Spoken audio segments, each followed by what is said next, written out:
This video will give you 6 hours in your day. On average, college students are only doing 2 hours of work per day.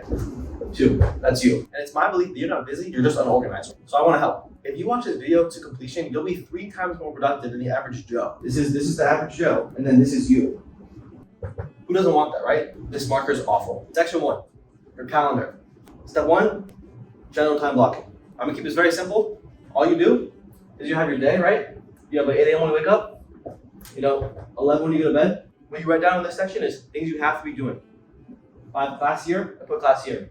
Now from non-negotiables, I work outwards, right? So if I have a business class, and then I'll have things that can be moved, right? So say I have a lunchtime. If something comes up during this lunchtime, I can just eat after.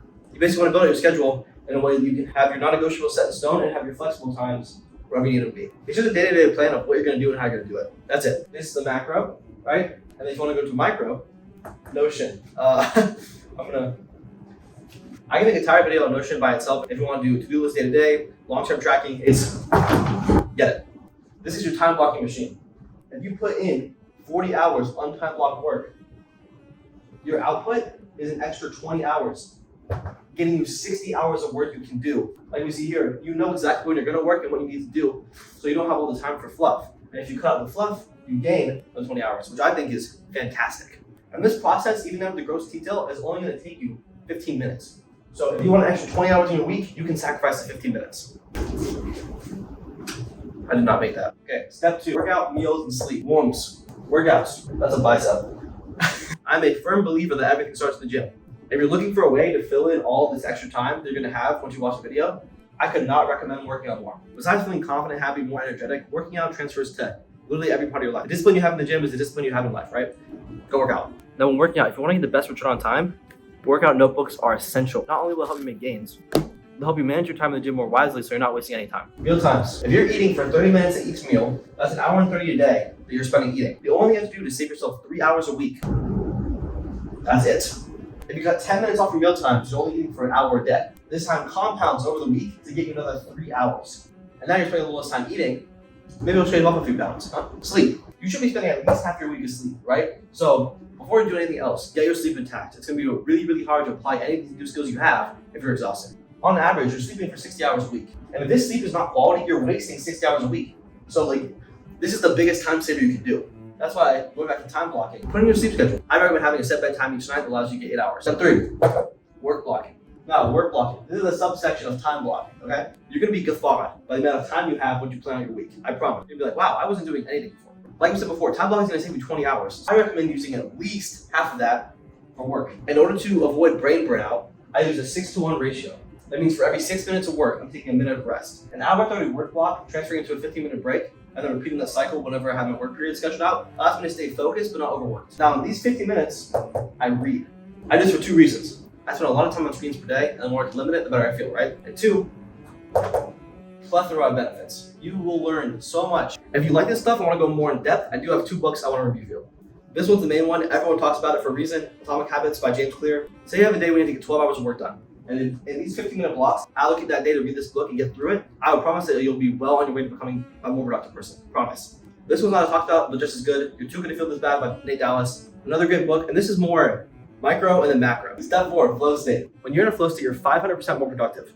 I've broken up getting to a flow state into 3 steps, which I like to call the 3 S's. Surrounding, sound, and state of mind. First, look into surrounding. So if your surrounding looks like this, with a lot of extra frequencies coming into your brain, you will not be able to focus. Say, going back to reading, if you try to go read a book in a mall, it can be a lot harder than if you were in a library. Sound. Now, so you remember, I came up with an acronym for sound. It's called, Because that's the sound old people make when they can't hear you. that's the joke. Earplugs. You can get these at a CVS for like $10. So let me demonstrate the AF process. Take 2, stick them in your ears. Already, I can hear way less. E is for earplugs, and H is for headphones. You got it. Good job. I would recommend noise canceling as it does add an extra layer. Love the double one. Already I'm having a hard time gauging how loud I'm being. Now, state of mind. Before I work, I like to meditate for about 10 minutes to really wind down for the day and lock into work. Also, like I've been doing through this entire video, I chew gum. 2 things before we move on to section 2 of this video. Doing all the steps just listed before will save you about 3 more hours a day. Time is the greatest gift you can give yourself, so if you can give yourself more time during the day, you're gonna be less stressed, more productive, and lead a happier life. And I think everyone deserves that. And if you're enjoying the video, leave a like, comment, and subscribe. off clearly. In the comments, if you want to talk about productivity or have any questions, I'm happy to answer them. I really like talking about this stuff. Section 2, fixing your phone. Step 1 is generally limiting social media. If you're there scrolling for hours a day to distract yourself from the work you should be doing, you know it's a problem, I know it's a problem, get rid of it. Now, there are some apps you can't fully get rid of that really are a part of social structure. For those apps like Instagram, I use an app called Opal. This app blocks it from 8 to 8, and on top of that, I have a 30-minute limit. If I'm spending more than 30 minutes before I go to bed, it's not good looks. And wouldn't be talking about social media, so this is step 1A. TikTok. Just people on average spend an hour and a half a day on the app. That means all of the time blocking, half of that can be gained by just deleting this one app. I don't think it's necessarily bad. I think there are much better ways to do what the app does. Better ways to relax and better ways to learn. I say this because one main argument people have is, oh, I'm learning from TikTok.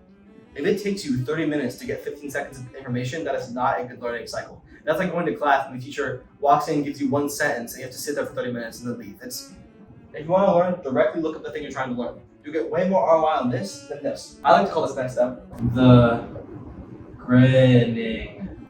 Unfortunately, a lot of people that watch the video won't do this next step, which is kind of a bummer because it saves you another hour a day. This is your phone now very colorful distraction. You're spending hours a day on it, and it's not helping anyone, right? This is your phone after this video. Your phone's in black and white, and you're not distracted by it at all. What putting your phone in black and white does is that when you go to take it out like this, your brain, instead of getting the instant dopamine response it's looking for, it takes a second and goes, oh wait, I don't want to be on my phone right now. You put it back in your pocket. If you want to make it a little easier, you can put it on only for do not disturb time. So when you're doing your work, it doesn't happen on your phone, you look at it and then you realize, oh, I'm working right now. Let me get back to it. Bonus section. I hinted at this earlier in the video with my workout notebook, right? Within this book is another strategy that I like to call double dipping. And we take a look. Right next to my workouts are notes. Say I work out for an hour, right? I am now getting bigger muscles. That's a brain. Learning something at the same time. 2 hours of productivity for 1 hour of work, which is a 2x return on investment, which anyone would say is good. You can really do this with anything, right? Say you listen to a podcast about finance and going to work, that'd be double dipping. You learn something about finance and you begin to work. It's great. Now the math, we're putting this all together. 6 hours in your day to do work, time blocking 1, 2, 3, fixing your phone is another, right? Just these 2 tiny changes by themselves, 6 more hours, great. Now let's go to the background. Say, well, this 3 hours would be free time, this 3 hours would be work. We'll divide that by 7 days a week. Say you were extra productive 1 week, we'll round up to 24, okay? So you get an extra day per work per week. This doesn't include sleeping, this doesn't include eating, this is just work. 4 days of work per month times 12, that's 48 days per year, and we'll round down again. We'll say, some days you're slacking off a little bit. Another month of work in a year. And in these 30 days, you can become very, very good at whatever you want to do. All it takes is a little bit day by day, and you have an extra month of work. That is the power of productivity. And remember, this is just half.